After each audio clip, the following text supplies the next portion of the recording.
So a few days ago, I had a completely different video planned. It was going to be about how Xbox finally felt like Xbox again after watching the showcase. The games looked great, Xbox looked confident, and it came out swinging with titles like Gears of War E-Day and Clockwork Revolution being positioned as Xbox console exclusives. For the first time in years, I genuinely felt excited about the future of the brand. Then I read this, and suddenly the showcase started to make a lot more sense. Because buried inside the memo are 5 realities that explain almost everything happening at Xbox right now.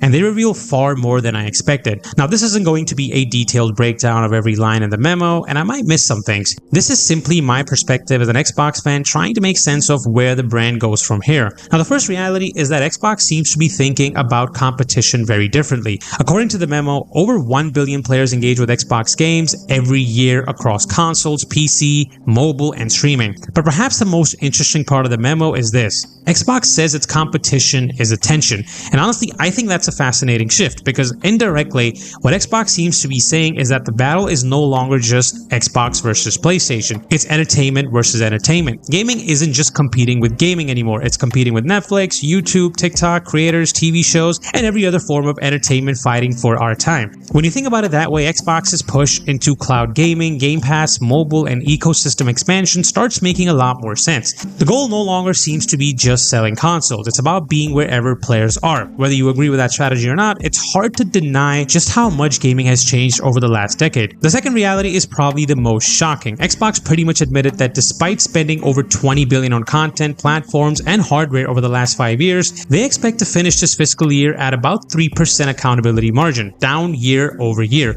Now that's a massive problem because when you spend that kind of money, the expectation isn't survival, it's growth. And I think it raises some difficult questions like, did these acquisitions deliver the growth Xbox expected? Take Bethesda for example. When Xbox acquired Bethesda, many fans immediately thought about franchises like Fallout and Elder Scrolls, and maybe this is just me, but it feels like Xbox hasn't fully capitalized on some of those biggest IP. And while Activision Blizzard brought in Call of Duty, maintaining the momentum of a franchise that has been around for decades is never easy. Call of Duty is still one of the biggest franchises in gaming, but it doesn't dominate the cultural conversations quite like it once did. And I think this highlights something many people have felt for years. Xbox's problem was never resources, it was execution, because spending money is easy, turning those investments into growth is the hard part that they have been struggling with. The third reality they talked about is hardware. Now, according to the memo, storage components costs have increased more than 5 years compared to 2 years ago. Xbox says it's struggling to produce enough consoles to meet demand, and suddenly things like handheld partnerships start making a lot more sense. For years, people asked whether Xbox even wanted to make consoles anymore. Maybe the reality is much simpler.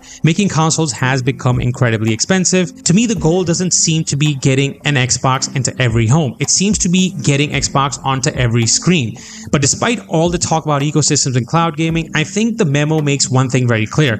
Xbox is still committed to hardware and Project Helix, but the real question is what Xbox hardware looks like 5 years from now. Is it a traditional console, a handheld, a streaming device, or maybe it's all of the above? Again, I just don't know. But if there's one thing I took from that is that Xbox is still figuring out what the future of its hardware business actually looks like. Now, the fourth reality might be the most important. Xbox basically admitted that it expanded too much. The company built a massive studio network to support subscriptions, streaming, devices, and multiple business models. But in doing so, it became overextended. And when you read that alongside recent reports from Bloomberg and The Verge, it starts to paint a much clearer picture. Reports suggest that Xbox could announce further job cuts, budget reduction, and potentially even changes to its studio lineup. Now, if that happens, it is definitely going to be something very difficult to see because behind every studio names are talented developers making the games we love. Now, this part is pure speculation on my end, but I'd hate to see studios like Obsidian, Double Fine, Arcane Austin get affected. And just going back to the showcase, when I looked at Gears of War E-Day, Fable, Clockwork Revolution, and State of Decay 3,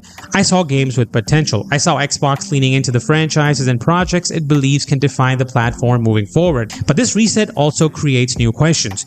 What happens to Halo? What about Forza? Are these franchises going to remain multi-platform, or could some become exclusives again? The truth is, we don't know. Xbox has repeatedly said that future releases will be decided on case-to-case basis, and I think we're going to spend the next few years finding out what exactly that means. And then we get to the fifth reality. Now, according to Xbox, its systems have become too complex, too dependent on vendors, and too slow to evolve. In other words, Xbox isn't just resetting its strategy, it's rebuilding the foundation underneath it. Now, to me, this sounds like Xbox wanting to do more in-house stuff and become less reliant on external partners. And one studio that immediately comes to my mind is Halo Studios. Now, we all know that Halo Infinite relied heavily on co-development partners and outsourcing to support development, and there's nothing inherently wrong with that. Many modern AAA games work this way. But when your flagship franchise depends on so many moving parts, consistency becomes much harder to achieve. Perhaps this reset is Xbox trying to simplify some of that complexity, and I do think it needs it. And when you put all 5 realities together, a much clearer picture of Xbox begins to emerge. This feels like a company taking a hard look at itself, a company admitting that some of its strategies haven't worked and trying to chart a new path forward. Honestly, I appreciate the clarity, I appreciate how quickly Xbox seems to be moving, and I appreciate the leadership openly acknowledging where the company is right now. Because whether this reset succeeds or fails, at least it finally feels like Xbox has a direction. But what do you think about this announcement? Do you think Xbox can turn it around? Let me know in the comments below, and as always, happy gaming.